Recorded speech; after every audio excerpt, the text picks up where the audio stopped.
Hi and welcome back to It's a Miracle Beauty. My name is Brandy and I am a consumer viewpoint related beauty channel. So I do review things for value, quality, etc.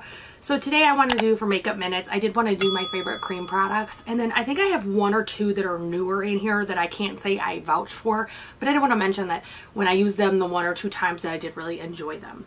So I'm going to start with contour and things like that, and then I'm going to work forward through how we normally would do our makeup. So the first thing I want to mention is the Makeup Forever. This is their Pro Sculpting Palette. This, I believe, is on sale on their website if they still have any. But it does have highlights, bronzer, and color corrector, or I think you could possibly use it as a rouge depending on, or blush depending on your skin tone. The color correcting and the bronzer works perfectly for me. I will swatch those.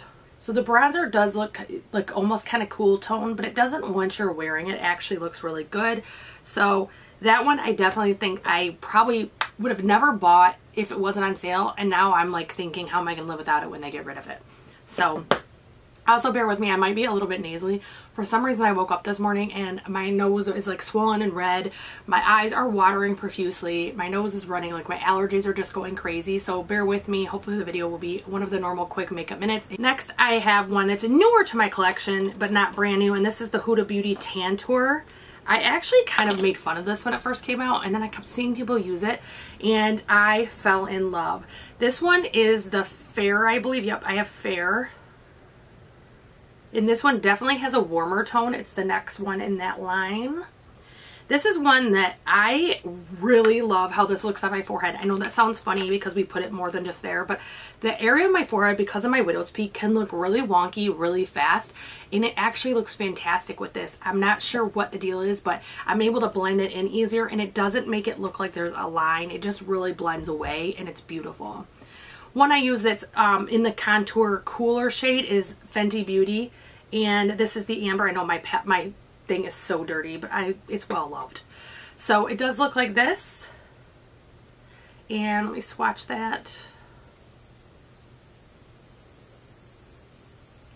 It's the last one right there. So that's one that I have a review up, and I don't think I really loved it that much. I mean, I liked it, but it wasn't like my favorite thing in the world. Now I love using that for cream contour, or if I want a bronzer that's not super like noticeable, then I will use that. It's actually really cute. Another one that's newer to my collection but not brand new is the Chanel Lace Beiges, and this is one that they reformulated it, so a lot of people dislike it, but I've never used the older version and I like the new version. So I've only been dipping in that center part, and so far I've been really impressed with the quality of this. I think it's really good. It is a lighter shade if you look. I don't think it's this bottom one. I think it's definitely made for people with a fair skin tone, which I think is absolutely ridiculous in this day and age. But I think I don't have a ton of Chanel makeup. This is only the second thing I've ever bought, and my understanding is that's kind of how they are. I didn't do a ton of research before I bought this into their background, but after I owned it, I actually watched a video completely by random, and after watching that video, I probably will never purchase that brand again, because they do continue to not be inclusive, and it almost seems intentional at this point because they have the opportunity to reach tons of people and broaden their brand, and they're choosing to keep it exclusively fair. So to me that says a lot. Let's move on. Next I have one I've probably used more than every one of those I showed so far, and this is the Physicians Formula Sculpting Bronzer with jojoba oil. This is actually the deeper one. This is Mocha. The product does look like this, and it's the bottom swatch right here. This actually is so buttery and blends so well that I accidentally purchased the Mocha, and I was able to use it and use it well because it does blend in. Now I will say it's much more of a bronze than any of these other ones. It definitely does, but it doesn't look weird. It looks sun-kissed. I do have crickets and stuff going crazy outside. I will of course try to edit it out, but they're going a little crazy today. Next I have the Milk Makeup. This is one that's from my pan challenge. I have had this over a year, and I'm just now getting to like the plastic right there. So I'm going to put this one in the middle of my hand, set straight going down. It is another one that's very buttery. It blends very easy. It looks good every time, no matter what. Like whether I use a brush, I use a sponge, it doesn't matter. It looks great every single time. And that's something that I personally look for, because some days I sit and spend an hour doing my makeup, or even 2 hours if I do an extravagant eye look. However, a lot of times I'm doing it before work and I'm spending 10, 20, 30 minutes getting ready, and it just doesn't work for me to spend a lot of time blending something out that is a cream. So that's why I love that one, is because it's one. Most of these I could do at the last minute, but that one in particular is amazing. So one that is brand new to me, I received this as a gift, and this is the Tarte. I think it's in the Rainforest collection. It does look like this, and it's the next shade. So so far I've only used it once, and I had 0 issues blending it out. It looked really good. I do plan to use it more. I do love cream products, especially in the summer. Cream products for me are just a way to not look dry, but yet still have good color. So next we're going to talk about blushes. Actually, I have one, hold on, before I move to blushes, I have one that's kind of like in the middle, for lack of a better word. This is the Urban Decay Face and Lip Tint, and this is in Kinky. This came as a set from QVC, so I got 2 of these. I got this one and I got a blush. So this looks like it is a bronzer to me. It would be a blush to someone else. So that's how I'm using it. It is glossy, as it's good for lips too. It does have a gloss to it.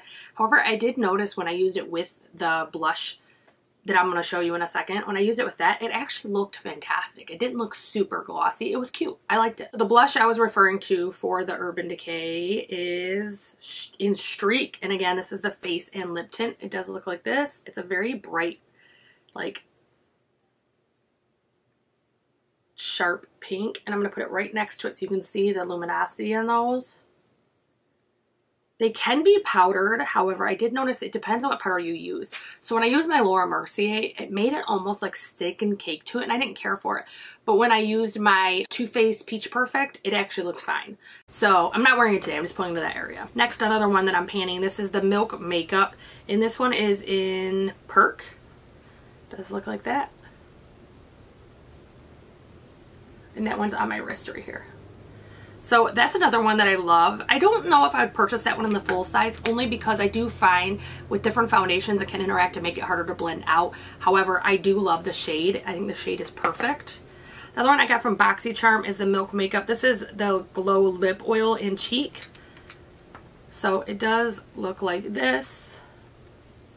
And I'm going to put that one right there next to that one. So you can see both the milks next to each other. So they're both right there. I think that's in my tattoo some. So they're both right there. So again, that one's a good color for me. I don't have any issue with it, but that one I haven't found a powder that's willing to go over it. Every powder cakes or looks ironic on it. So I do pretty much use it for my lips. Once in a while after I'm done, I will use it on the tip of my blush to try to kind of make it more glossy or more glowy, but it's not something I'm just going to reach for every day. Another one, probably the oldest in my collection, is from Galactic, and this is their cream blush, and it does look like this. And the blush does look like this. And I did grab a pretty big swatch so you can see how deep the shade gets. Their blushes are probably some of the smoothest I've ever worked with. They do actually blend out probably easier than even Fenty, which is one of my favorites. Fenty and Trestique are probably my favorites, and those are to come. It blends out so easy. The only negative I'll say is with this Galactic and the Fenty can blend away. They are sheer, so they can blend away if you blend too much with them.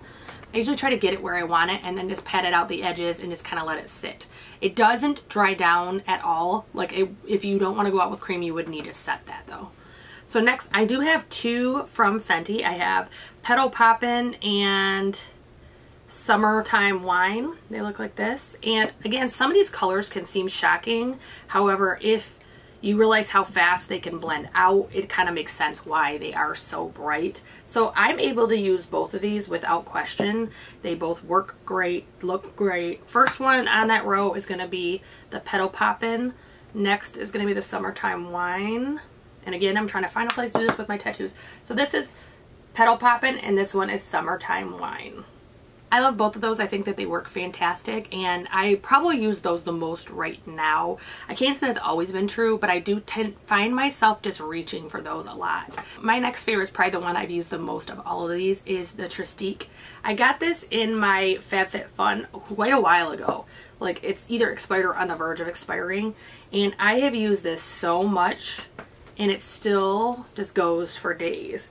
Like, I think I would buy trial sizes in this brand only because, or travel, because it's lasted forever and I've used it a ton. It does look like this on the skin. It's just a very natural glowy pink. I have two other things I want to mention for cream products. One, I actually received this as a sample from Sephora, and I'm really tempted to buy the full size because it's so pretty. And this is the Ilia Liquid Light Serum Highlighter. And I'll rub that out on my other hand so you can see it. So it does look like that.